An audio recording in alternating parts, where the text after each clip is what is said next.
Alors bonjour, je m'appelle Célia, j'ai 31 ans et j'aurais voulu savoir qu'est-ce que la douleur et plus précisément est-ce que la douleur est nécessaire à l'être humain?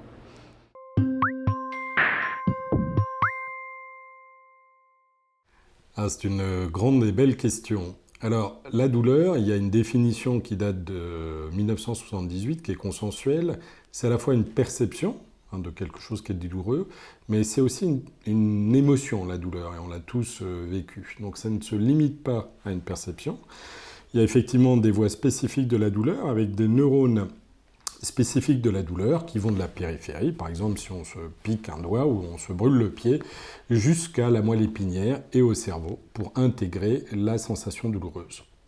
Donc oui, la douleur ça sert, en particulier dans ce qu'on appelle la douleur aiguë, qui ne dure pas lorsqu'on se blesse. Le corps a intérêt à percevoir la douleur pour s'extraire de la problématique blessante, que ce soit une fracture, la main sur une plaque chauffante. Il est important de prendre une décision rapide.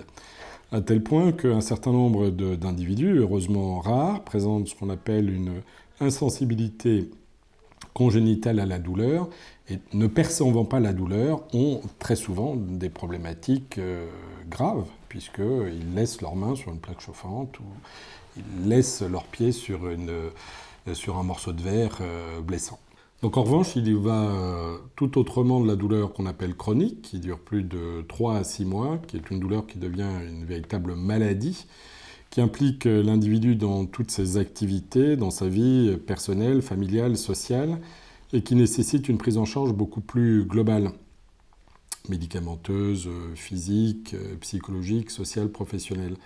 De notre côté, nous travaillons beaucoup sur les techniques de neurostimulation, non invasives et invasives, qui consistent à stimuler des zones du cerveau en particulier impliquées dans l'inhibition de la sensation douloureuse.